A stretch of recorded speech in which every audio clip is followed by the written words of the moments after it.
You can tell a lot about a case by the lie it starts with. In the beginning, this looked like a missing child investigation. An 8-year-old girl was supposedly gone from a hotel room in Gwinnett County, Georgia. Her mother said she woke up and found the door cracked open.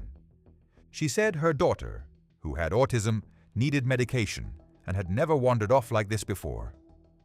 Police moved fast. They searched the hotel. They searched the surrounding area. They checked surveillance. They brought in dogs. They put her face on the news.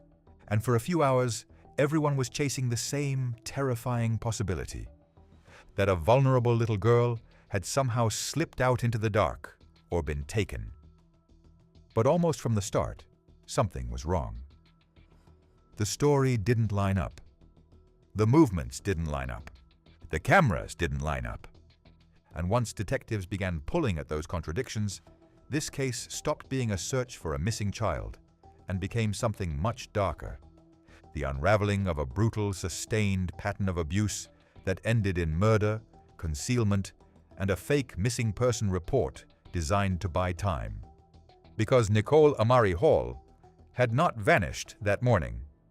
By the time police were called, Amari was already dead. And according to prosecutors, the people responsible were the 2 adults she should have been safest with: her mother, Brittany Nicole Hall, and Brittany's girlfriend, Celeste Owens. Amari was 8 years old.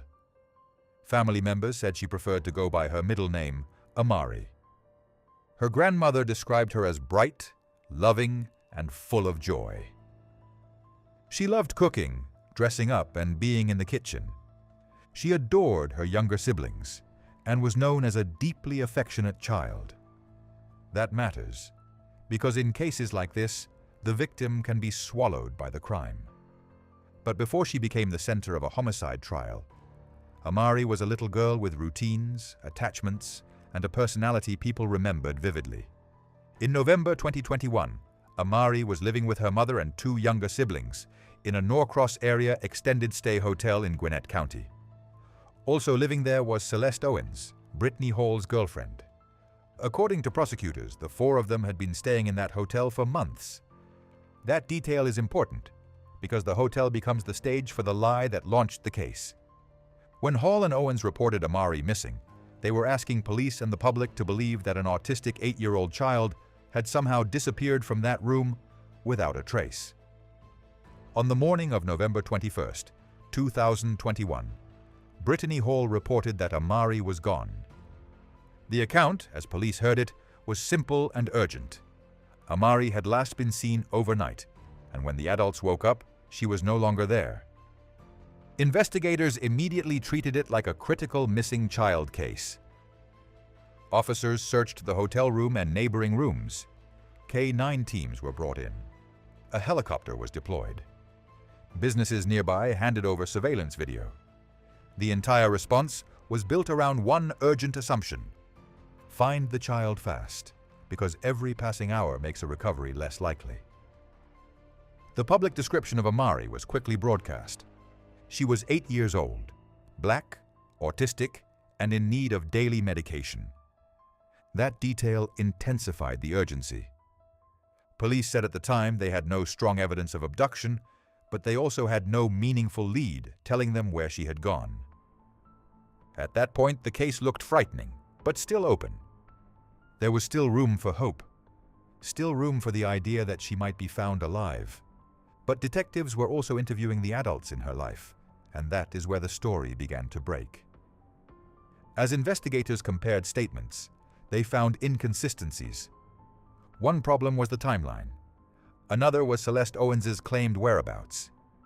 According to trial coverage, Owens initially gave an account that did not hold up. Investigators later determined that aspects of what both women said about the child's disappearance were false. And then there was the surveillance problem. The story suggested movement around the hotel, but the available camera evidence did not support what the women were saying. Police said the evidence they were gathering no longer matched a runaway or missing child scenario. Then the case shifted hard. By November 23, 2021, Gwinnett County Police announced that Amari had been found dead in a wooded area in DeKalb County, near Stone Mountain Freeway. Police said Brittany Hall helped lead investigators to the location. Her body had been left in the woods after the adults had reported her missing. In that moment, the central deception collapsed. This had never been a true disappearance. It was a body disposal and cover-up case from the beginning. The medical findings made the case even more horrifying. According to warrants and trial reporting, Amari had extensive injuries: multiple skull fractures, multiple rib fractures, internal bleeding, and a lacerated liver caused by significant blunt force trauma. Authorities also said she weighed far less than expected for a child her age. The official language cited in coverage described the findings as consistent with battered child syndrome. And one of the most devastating details to emerge at trial was timing. Investigators said the evidence showed Amari had been dead for roughly 2 days before she was ever reported missing. That point changes everything. Because once investigators established that Amari died well before the 911 call, the missing child report itself became evidence. It meant the adults in that room were not mistaken. They were lying.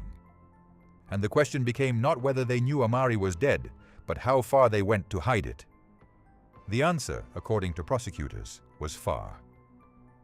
Investigators searched Owens' phone and found a series of internet searches made around the time of the false missing person report. Those searches included: what to do when a child just doesn't listen, lakes near me, how do sewers on the streets work, why do kids run away, how do I report someone missing, and U-Haul customer account. Those are not the searches of someone trying to find a lost child. Those are the searches of someone trying to solve a logistics problem. Investigators also uncovered more than a dozen videos, described by prosecutors as nanny cam recordings, that had been uploaded to Owens' phone. According to trial coverage, those videos showed Hall and Owens physically abusing all 3 children. Police and prosecutors said the footage documented repeated acts of cruelty, not an isolated incident. That mattered enormously at trial because it supported the state's core theory. Amari's death was not a sudden freak event. It was the fatal culmination of sustained abuse inside that room. The digital trail kept growing. Surveillance footage showed Celeste Owens renting a U-Haul van on November 19, 2021, the day investigators tied to Amari's death. Police also found surveillance showing Owens driving that rental to DeKalb County. That evidence was critical. It linked the adults not only to the abuse, but to the transport and disposal of the body. By the time prosecutors laid out the sequence, the state's argument was chillingly direct. Amari died. Her body was wrapped, moved, and dumped. Then the adults returned and performed panic for police and television cameras. Another painful but powerful part of the case came from the surviving children. Trial coverage reported that Amari's younger sister testified about abuse inside the room. Fox 5 reported that the child told the jury Brittany Hall put toilet paper in Amari's mouth the night before her death and later disposed of her body. Other reports describe testimony that the children were forced to sleep on the floor and subjected to repeated physical punishment. In abuse cases, sibling testimony can be emotionally devastating, but legally important. It places the violence inside the home, inside the timeline, and inside the lived reality of the children who survived. The state also argued that this was a joint enterprise. That point is worth slowing down for, because it explains why both women ultimately faced murder liability. The prosecution's position was that even if the state could not prove beyond all doubt which adult delivered the exact final blow, it could prove that both women participated in the abuse and the concealment. Georgia law allows a felony murder theory where a death occurs during the commission of another serious crime.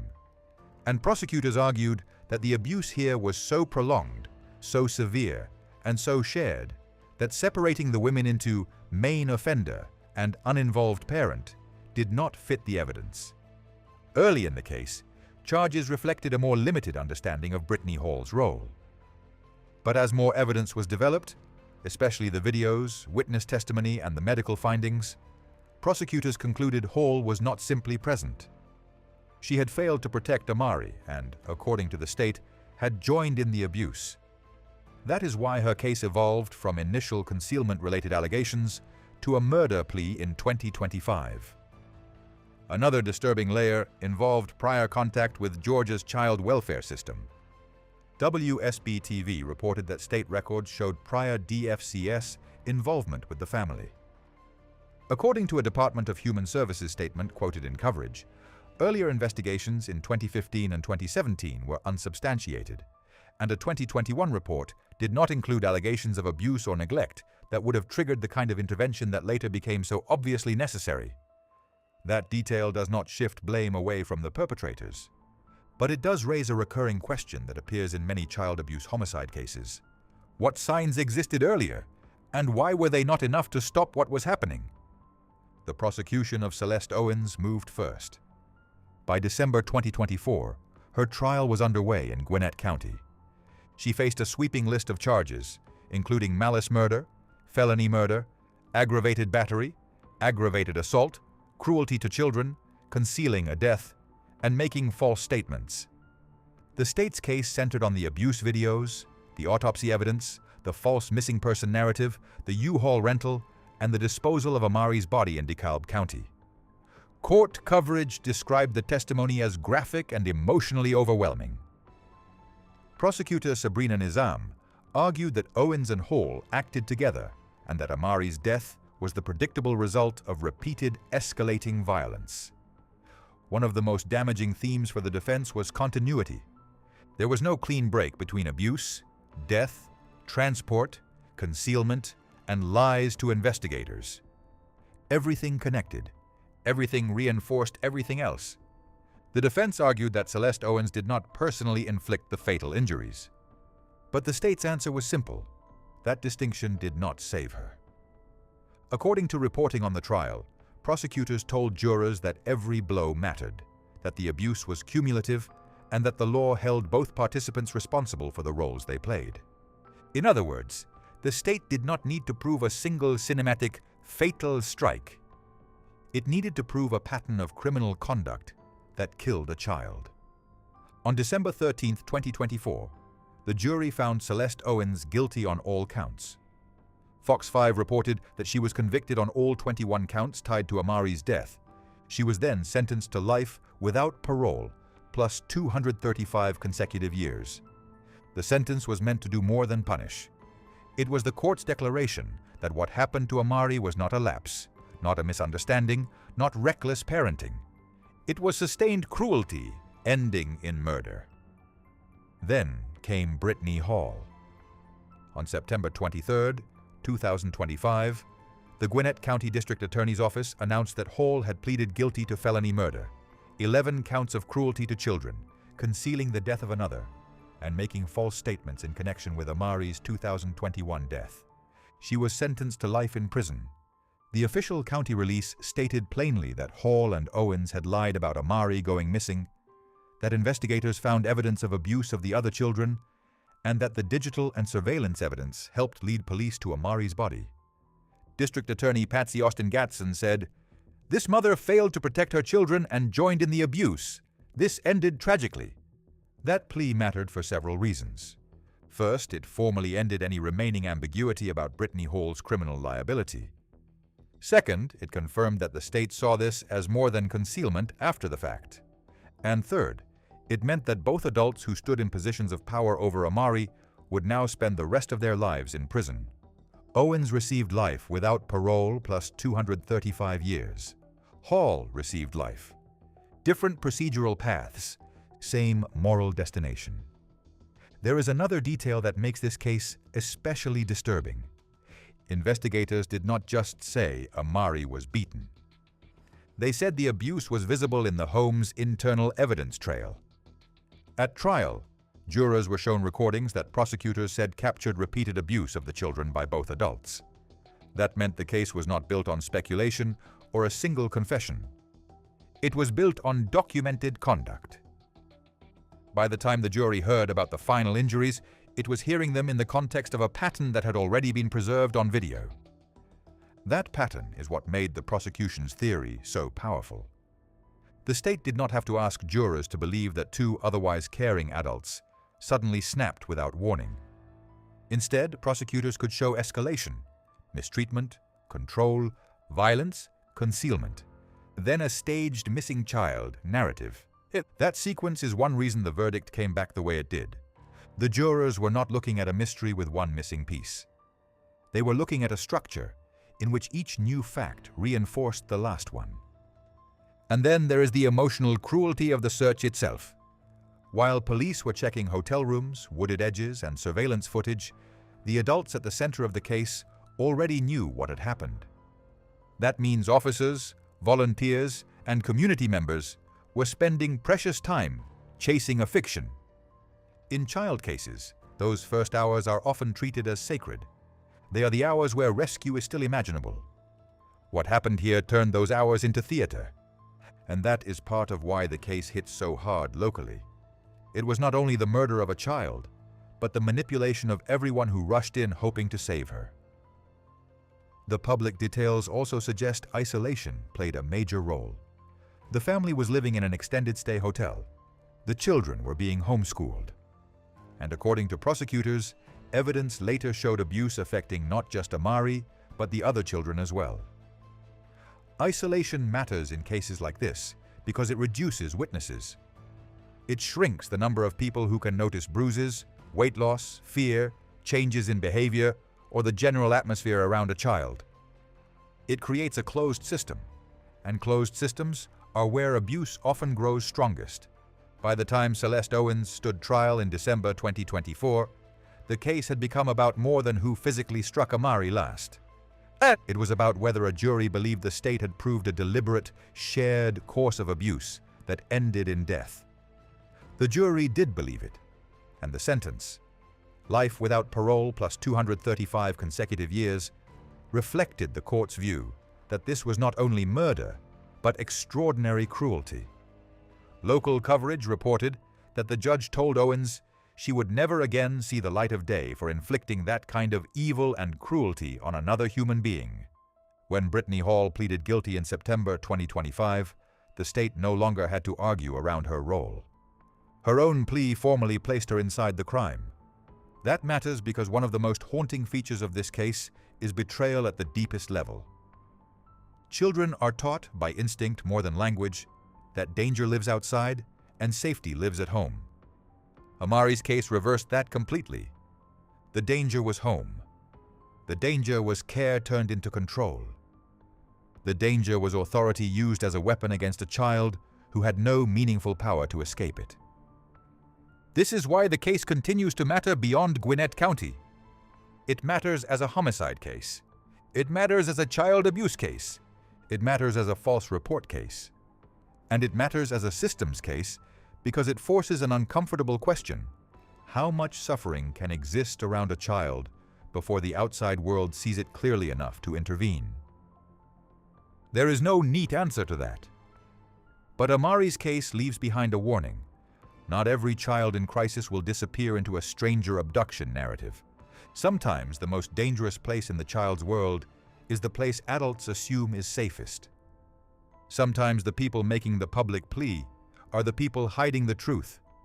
And sometimes the first story is not merely wrong, it is built to keep investigators away from the real one. So when you strip away the courtroom language, the statutes, the sentencing terms, and the procedural milestones, what remains is painfully simple. An 8-year-old girl was abused. That abuse was captured, searched around, hidden, and lied about. Her body was moved, her disappearance was staged. And the adults responsible were eventually convicted because the evidence refused to bend around their version of events. This is also why the opening matters so much. Because this case did not begin for the public as a murder. It began as a missing child. That framing shaped the first response, the first headlines, and the first wave of fear. Only later did investigators learn that the real question was never, where did Amari go? The real question was, what happened to her before anyone ever picked up the phone? And once that question was asked honestly, the whole case changed. In the end, the courts did what courts can do. They convicted, they sentenced, they created a record, they named the crime. They imposed punishment strong enough to ensure neither defendant will ever again walk free. But the part no sentence can fix is the part that belongs to Amari, the child her grandmother remembered, the little girl who liked to cook, the sister who loved her brother and sister, the child who should have been protected, the 8-year-old who should never have needed rescuing from the people responsible for her life. And that is where this case lands, not in the courtroom, not in the search history, not in the U-Haul footage, not even in the false missing person report that first pulled police into the case. It lands with a child who was failed in private before her death became public, a child whose final days were hidden behind lies, a child whose story now survives only because investigators kept pushing after the first version stopped making sense. Her name was Nicole Amari Hall. She was 8 years old, and by the time the world started looking for her, she had already been taken from it.